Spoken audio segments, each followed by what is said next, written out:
Hey, c'est Dame, au studio Wisepark, on continue avec une session mix un peu. On va faire des effets et du mix, et en fait des effets au tribut du mix pour aller animer notre track. On va faire aussi un peu de séquençage, donc en fait on va voir que tous ces trois concepts sont intimement liés et vont aller jouer ensemble. Donc on avait vu que juste au tuto précédent là que j'avais trop de volume dans mes aigus, du coup j'ai commencé à baisser mes volumes ici, tu vois, regarde les valeurs là. Et je me dis aussi que ce groupe-là, qui s'appelait Bus, j'avais fait un bus pour faire un sidechain sur l'ensemble. Ça y est, j'arrive à la limite, si tu veux. Je me dis, bon, ben, maintenant c'est pas pratique, j'ai envie de traiter le lead de manière indépendante, la drum de manière indépendante. Donc on va se sortir la drum du bus ici et lui rajouter le sidechain qu'on avait sur le bus ici. Donc tu vois, voilà, là c'est fait.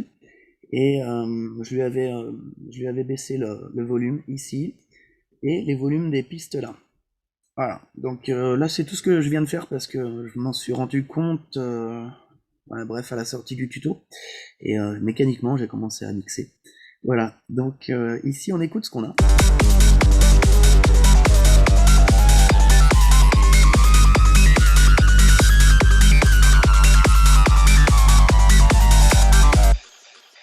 Voilà, donc on a toujours un peu trop de volume sur la partie haute.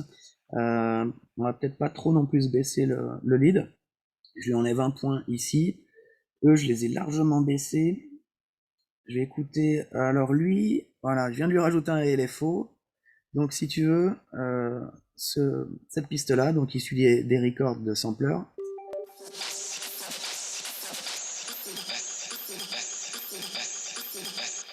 Voilà, je trouvais que ça prenait trop d'espace parce que je lui ai mis un délai là, tu vois, et avec tous ces aigus, ça prend trop d'espace parce qu'on a un lead qui prend déjà beaucoup de spectre, il nous prend beaucoup de place.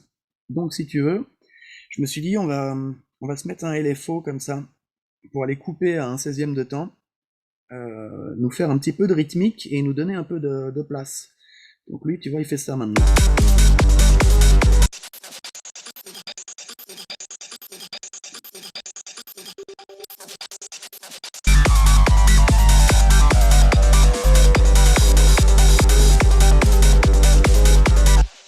Voilà, j'ai frisé aussi la drum là. Voilà, j'ai frisé la drum. Et elle, on va peut-être lui faire des petites choses. Donc on va déjà commencer le séquençage un peu plus, enfin approfondir un peu le séquençage. On va faire venir le sub peut-être ici, 33e mesure. Ensuite, qu'est-ce qu'on peut faire? On peut s'amener le kick un peu plus tard quand même. La drum aussi, on peut se la retarder sur l'intro. Ok, ici j'avais distribué quelques samples, en fait c'était ma réserve de samples, donc on va voir si finalement ils tombent bien dans notre début, ou alors est-ce qu'on va aller les distribuer ou se resservir ici. Ici j'ai peut-être une queue de drum qui est intéressante, on va voir. Ouais, cette queue de drum on peut se la récupérer pour l'intro. J'aime bien ça aussi, mettre toujours un peu de la fin au début, ça donne un côté cyclique et mystérieux, enfin j'aime bien. Donc ici on peut voir au début de la track ce que ça donne. Ouais, ça passe bien. Alors, je voulais animer un petit peu le lead et en profiter pour répondre aussi à une autre de tes questions, à savoir rack. Donc on va faire un autre rack. En fait là ça va être un rack d'effets au tribut du mix et au tribut du séquençage, voilà, pour donner de l'animation à la track dans sa globalité, et puis nous libérer un petit peu ce lead là qui est là pour l'instant complètement régulier. Donc tu vois, je lui ai rien fait d'autre, j'ai laissé les LFO de base pour le laisser finalement dans son jus tout au long de la track. Donc c'est pas forcément une bonne stratégie, mais on va voir comment faire avec ça. Éventuellement, si on voit qu'on bloque vraiment, je vais défriser les pistes et puis faire quelques animations. Tu vois aussi que j'ai dupliqué ce lead. Alors pourquoi je l'ai dupliqué?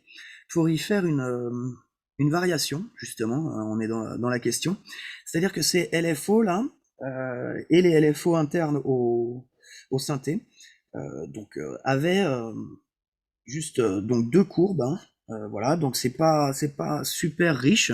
Alors ce que j'ai fait, c'est que j'ai dupliqué le synthé, j'ai changé la forme d'onde de base, tu vois. pour créer une autre forme d'onde, donc une sorte de layering, voilà, pour donner plus de, de changement. Je te fais écouter là, ici, je vais pas le défriser non plus.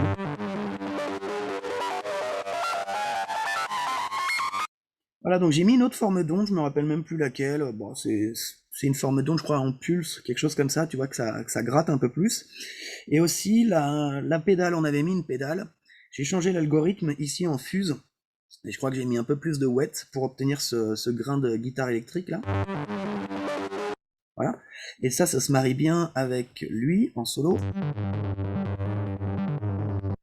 lui qui est plus globuleux, plus voilà, un peu plus propre. Donc ça lui amenait quelque chose de plus global, on va dire, plus agressif aussi.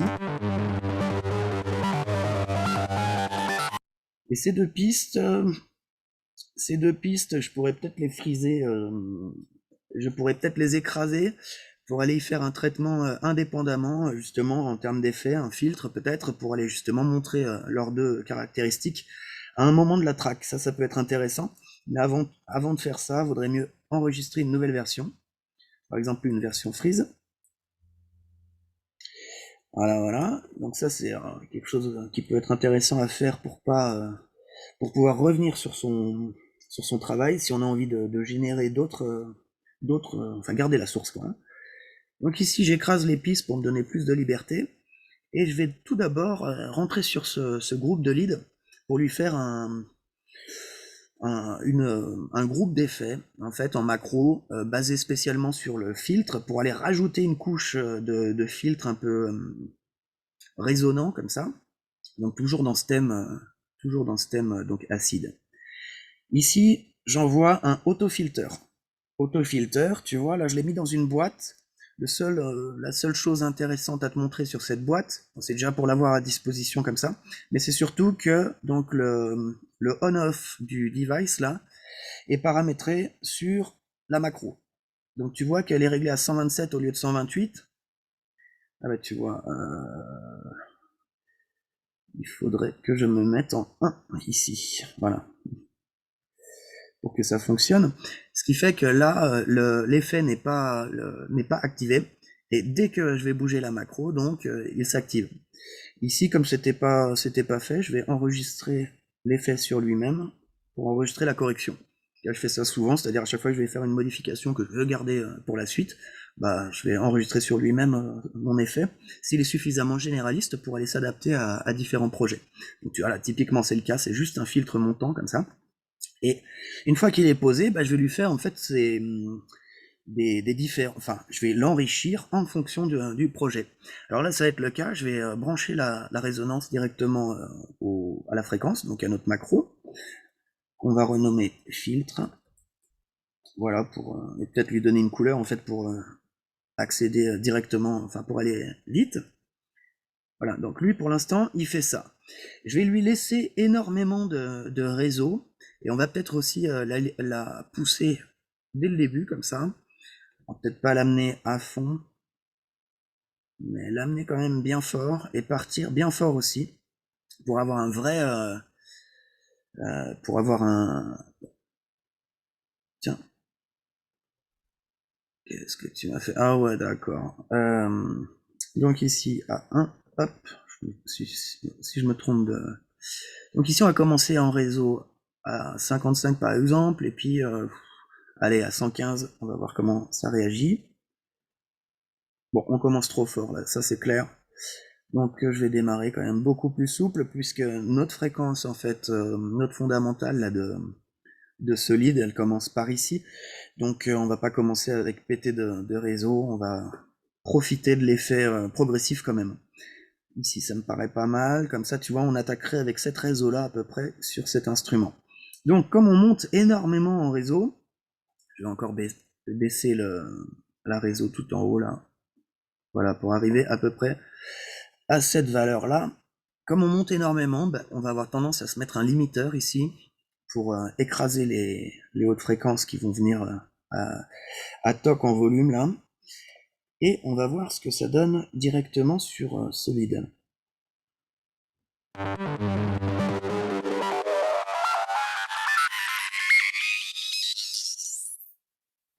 Ok, cool, donc on a de la résonance, ça monte bien, il disparaît. Par contre, ce qu'on veut maintenant, c'est lui donner d'espace. Alors, on va y brancher aussi une reverb et un délai, je pense. Voilà, une reverb classique. On peut se mettre une hybride pour pour la connaître un peu plus. Essayer de voir peut-être aussi dans les presets en hall, parce qu'on a envie de quelque chose de grand. Présente ça hall, je le connais pas.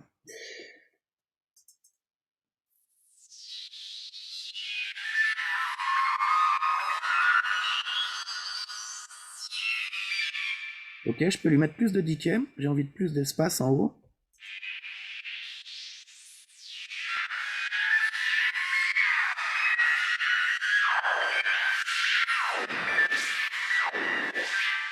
Là, tu vois, je trouve que cet effet de size, il peut être intéressant là sur ce projet. Justement, il va nous rajouter une couche. Donc, je vais assigner le size. Donc, suivant ton projet, en fait, c'est pas les mêmes paramètres que tu vas assigner parce que tu vas vouloir coller à un style et aussi à une créativité. C'est-à-dire sur le moment, là, tu vois, typiquement, j'ai touché un bouton, ça fait ah, ça oui. Et c'est là que les moments créatifs, ils sont là, hein, c'est tout, quoi. Voilà. Souvent, les moments créatifs, pour moi, c'est l'erreur. Et, euh, et voilà, ah oui, l'erreur et la disponibilité. C'est un peu comme dans le commerce, hein, tu vois, c'est aussi la disponibilité qui va faire une grande part du concept. Là, le concept de créativité. Alors,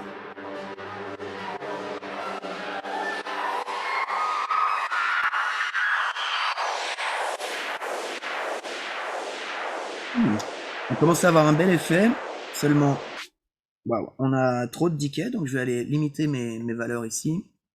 Essayer de pas me tromper voilà, au lieu de 60 secondes quand même. On pourrait passer à 30 secondes, ce qui est déjà énorme, peut-être un peu moins même. On pourrait commencer par contre un peu plus haut, par exemple à 1 seconde. Et ici, le size, je voulais essayer quand même d'inverser la plage, parce que, comme je t'ai déjà dit, le size nous fait une tonalité, et peut-être la tonalité aiguë en haut serait plus... en haut de l'effet, serait plus judicieuse, mais peut-être pas. C'est bien aussi des fois de croiser les effets pour pas avoir non plus trop d'FX, quoi, et puis avoir une richesse.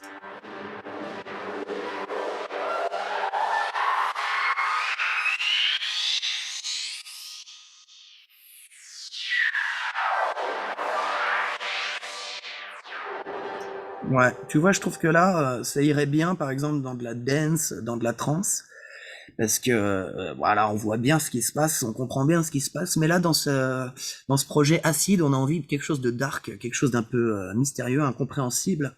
Donc voilà, j'ai resté sur plutôt la valeur qu'on avait avant, donc dans la size. Alors, je réinverse la plage pour avoir une tonalité grave en haut de notre effet. Ici, c'est pas mal. Je sais même pas si je vais lui rajouter du délai.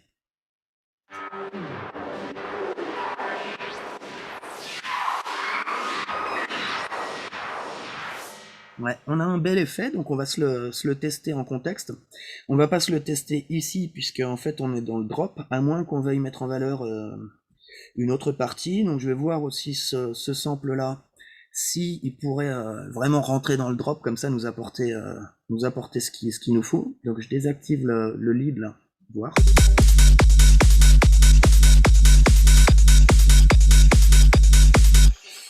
À voir. Je me mets juste avant pour entendre l'ambiance, juste dans le trou là.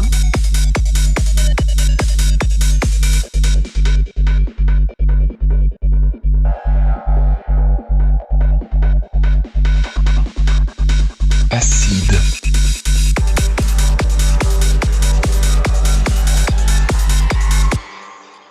Ok, donc ce qu'on va faire là, c'est... Tiens d'ailleurs, j'ai l'impression que j'ai une réverb quelque part, non? Ça me paraît bien réverbérant tout ça. Ce qu'on va faire, c'est qu'on va quand même faire l'animation directement dans le drop. Et l'animation, elle va se passer là, et ensuite on va laisser macérer le lead sur cette partie-là. Le lead entier. Voilà. Sauf que j'ai l'impression que j'ai une réverb.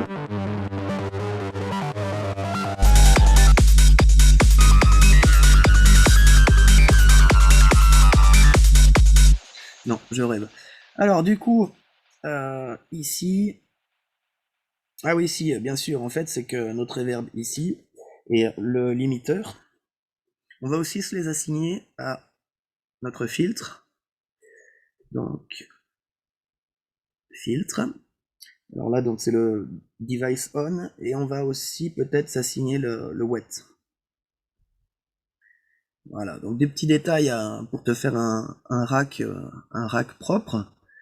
Donc ici, je me mets à 1 sur le device on pour qu'on active, puisque c'est si tu veux le potard, on l'active en montant cette fois-ci, donc je me mets sur 1. Et ici aussi sur 1. Et le wet, on va peut-être commencer avec un wet à 20% et finir peut-être à 80, voilà, pour garder un petit peu de signal initial. Ok, on va tester le filtre.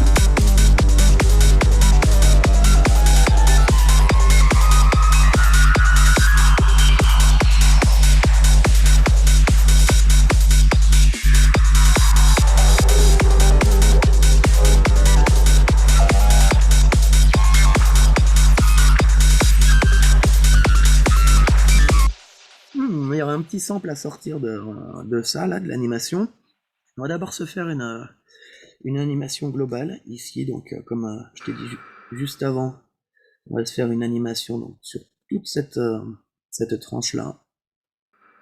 Et on va partir de très haut, justement, pour à peine prendre l'attention de l'auditeur, et puis garder son attention sur toute la descente. On va voir si ça marche. Je me mets juste avant le drop. Acide. Voilà, on commence pas assez bas, donc je descends un tout petit peu. J'en profite aussi pour baisser le volume de cette piste-là à -12, le acide, qui est pour l'instant elle n'est pas traitée du tout.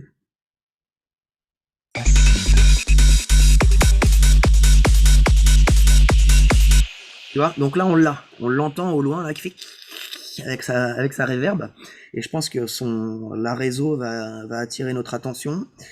On peut rajouter un petit peu de réseau quand même pour que ça gratte quand même un peu plus ici dans la réseau. De toute façon le limiteur fera le job, donc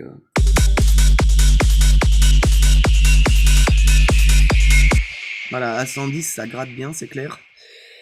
Et on va voir comment ça se comporte dans le reste du drop.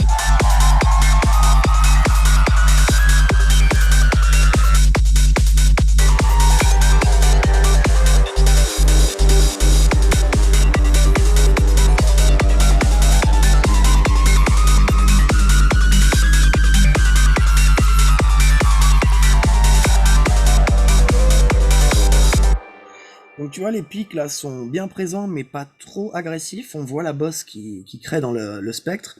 On a un spectre qui est quand même assez correct au niveau de la pente.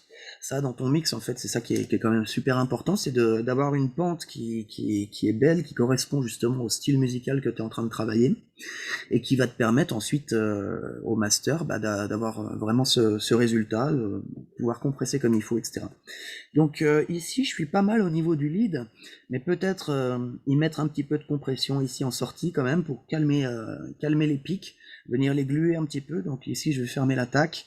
On va pas se fermer le release au maximum, on pourrait se mettre à 2 comme ça, rester en ratio à 4. Et je vais écouter là comment il faudrait compresser.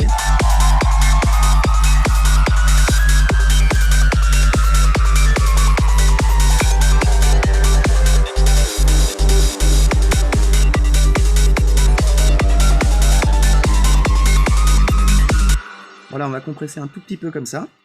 Je pense que ça va suffire, parce qu'encore une fois, ce lead, il faut qu'on lui garde de la présence, et on va voir aussi au master si on peut pas, une fois qu'on va mettre le limiteur master, on va voir si on va pas pouvoir lui donner encore plus de volume, parce qu'il est important. Voilà, donc je check.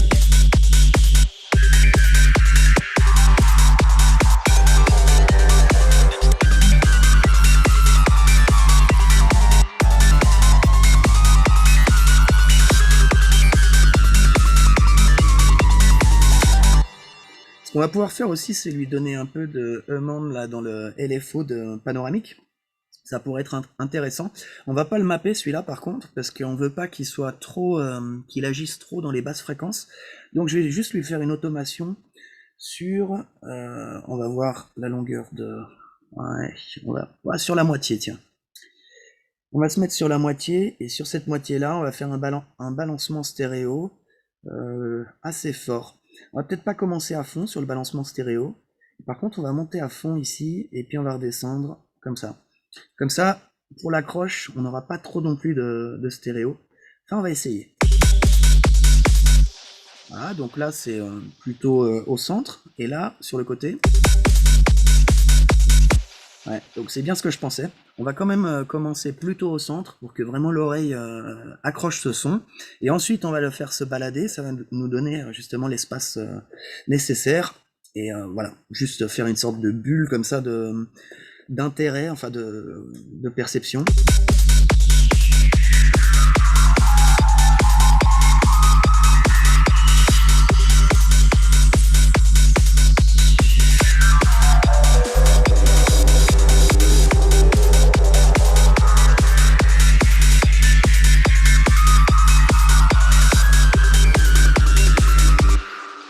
Tu vois, j'ai envie de le faire disparaître un peu, tu vois. Là, il se passe quelque chose de super intéressant, enfin, je trouve, à ce niveau-là. C'est-à-dire que, ouais, il part, et il part vraiment, justement, avec cette histoire de stéréo.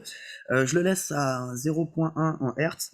J'aime bien aussi d'autres valeurs comme 0.9, 0.3. Pas mal de valeurs comme ça, super intéressantes, qui marchent bien, en fait, qui ont... Enfin, je sais pas, c'est personnel, mais je trouve que c'est des valeurs qui marchent bien, notamment celles par défaut. Mais après, ça va dépendre donc de la vitesse du LFO que tu désires. Après, les multiples aussi marchent très très bien. Tu peux aussi faire des multiples de ton BPM. J'en profite pour te donner un petit tip comme ça au passage. Ton BPM correspond à une note, puisque ton BPM c'est une fréquence, forcément. Donc il correspond à une note. Souvent, bah, évidemment, c'est une note grave, hein, c'est-à-dire que pour... enfin, ouais. J'espère que tu me comprends. Mais c'est intéressant parfois de coordonner ton BPM à ta fondamentale, et aussi tes effets, tes LFO, voilà, qui soient en rapport à ta fondamentale, pour donner quelque chose mais de complètement incroyable, que le cerveau va en même temps comprendre, et en même temps qu'il se dit mais non, c'est pas possible. Tu vois, ça permet de donner vraiment quelque chose de dingue, et donc d'aider à passer dans l'hypnose. Voilà. Donc typiquement dans ce genre de musique, c'est vraiment ce que tu veux obtenir. Alors voilà, là je te disais que après ici, je voudrais quand même le faire disparaître un peu, pour éventuellement faire venir ce sample-là, l'attention se porte sur ce sample-là. Comme ça nous permettra dans le séquençage de faire des parts comme ça, pour que ça reste en fait homogène, et pour autant qu'il y ait des parts. Voilà. Alors pour ça, on va rester sur ce groupe de lead. Et maintenant que lui, il monte, je vais faire le mouvement inverse, c'est-à-dire que je vais le filtrer vers le bas. Donc on va effacer les hautes fréquences pendant un moment, avec vraiment l'effet exactement inverse, mais plus simple. Donc ici, je vais me prendre le même truc en down. Pardon. Donc c'est cet effet-là, pour moi, down. Là, tu as remarqué que du coup, la seule différence, c'est que ici, il s'arrête à 126 au lieu de 127. Et c'est ça qui me permet, partant du haut du bouton, d'allumer l'effet. Voilà. Et tout simplement, lui, on va rien lui faire de plus, à part une automation à l'endroit qui nous intéresse, et je crois que c'est par ici. Donc on va l'éteindre un tout petit peu, et le faire remonter discrètement.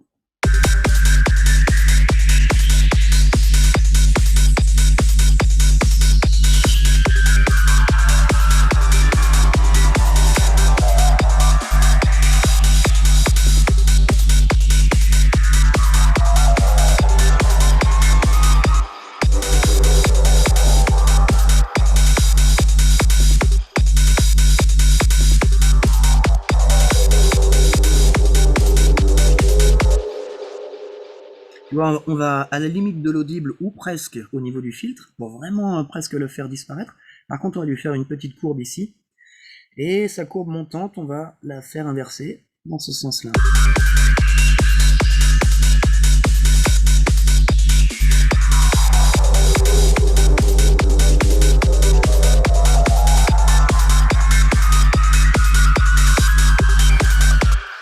On va essayer de le faire disparaître un peu plus encore.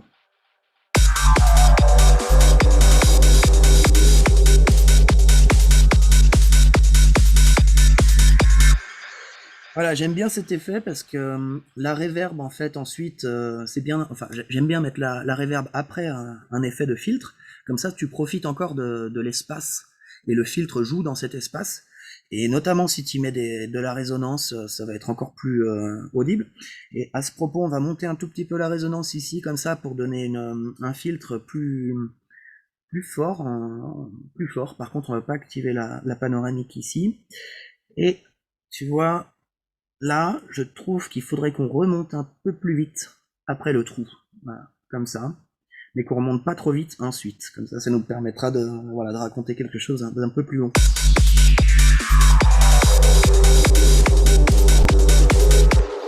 Il remonte là un peu trop vite. Je vais encore le faire descendre plus profond.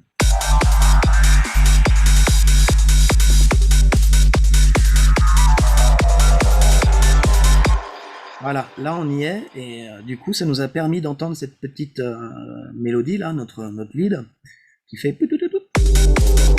voilà, et qu'on n'entendait pas ici par exemple.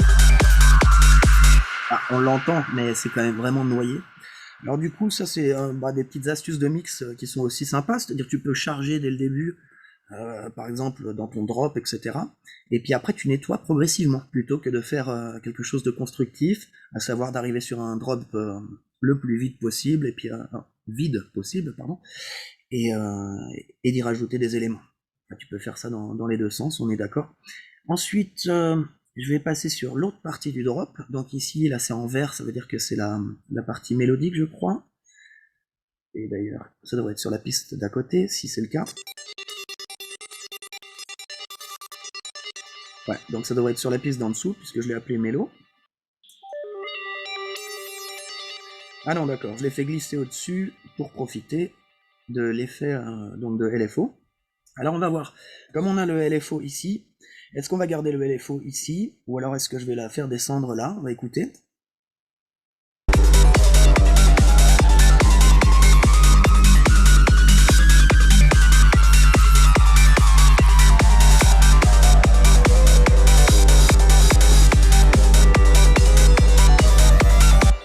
Voilà, là ça me paraît sympa, c'est-à-dire que du coup on tombe sur la mélodie ici, mais elle a toujours son LFO, le même LFO qu'on avait sur ces petits samples un peu rythmiques.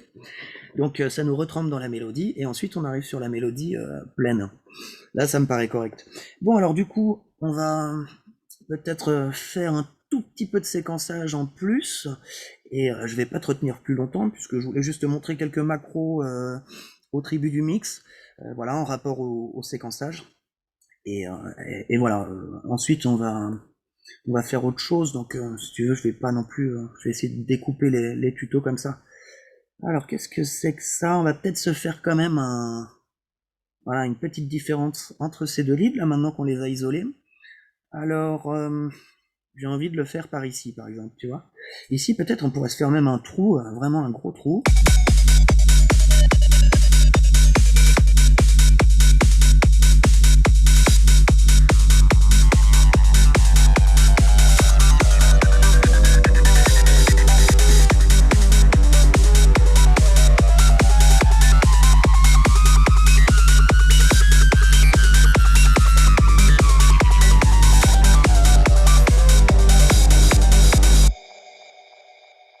Ça, j'ai pas envie que ça profite du LFO.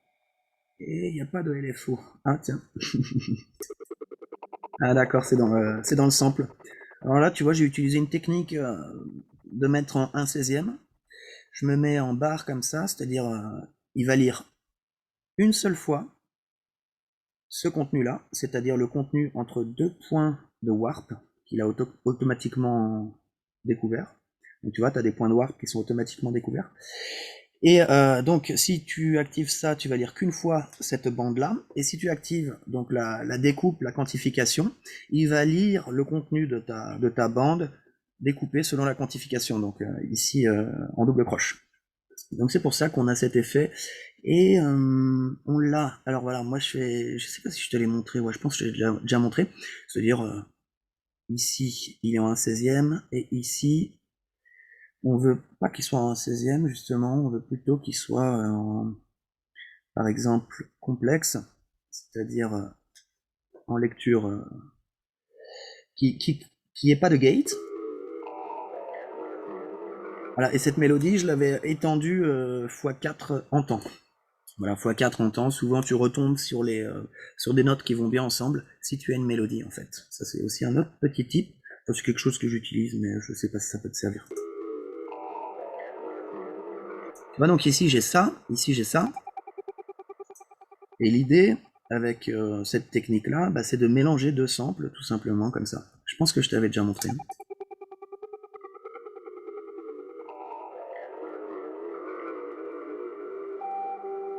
Notamment pour le sound design, j'utilise beaucoup ça. C'est-à-dire, tu vas aller t'amener des sources, tu les mixes, et ensuite tu vas pouvoir les friser et assembler différentes sources et les mélanger comme ça avec ce fader. C'est une façon de mixer comme une autre. Hein, voilà. Alors, ouais, donc là je voulais un son un petit peu plus linéaire.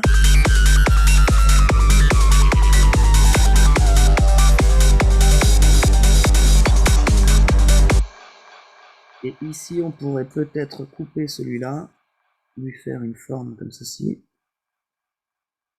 pour laisser un petit peu de place à ce down-là. C'est un FX donc qu'on avait sorti du sampler, donc des effets qu'on avait fait sur le sampler.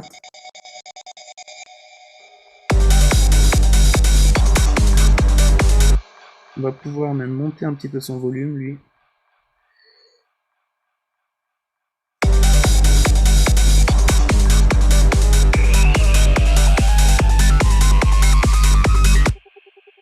Je vais voir si on fait la même chose, donc un cut à lui, si on se retrouve dans le vent, ou alors est-ce que ça nous permet de re-rythmer.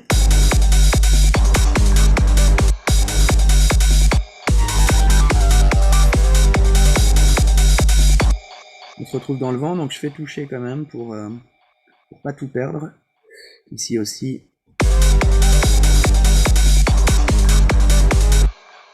Non, ça le fait pas, donc le deuxième sample, donc notre deuxième piste, je la laisse tourner comme ça pour pas qu'on ait trop de trous.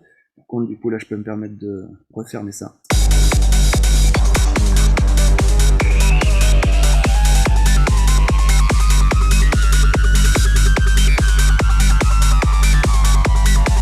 Ce qu'on peut faire aussi de très classique, c'est à l'arrivée du sub. Donc tu vois qu'ici on présente le kick et ensuite le sub. D'ailleurs, le sub vient trop loin, je pense. Ce qu'on va faire, c'est plutôt amener le sub ici.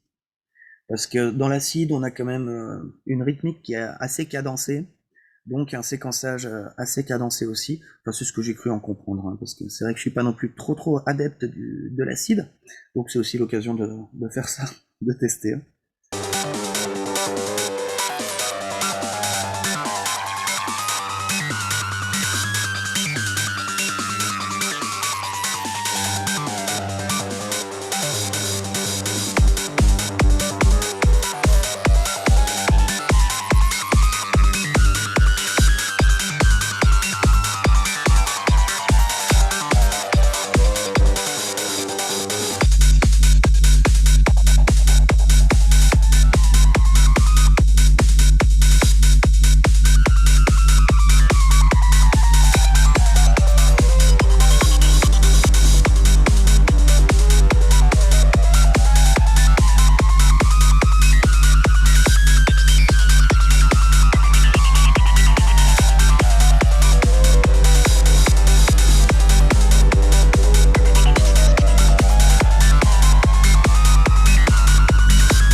Voilà, on a quelque chose qui commence à ressembler à une track. Donc je vais pas ça fait 2 fois que je te dis ça. Hein. Je vais pas m'attarder. Ce qu'on va peut-être faire, alors je sais pas si je vais te le montrer ou pas. Je sais pas si ça a grand intérêt. Je vais faire quelques variations sur la drum. Voilà, on va essayer de trouver des endroits où ça manque un petit peu de punch.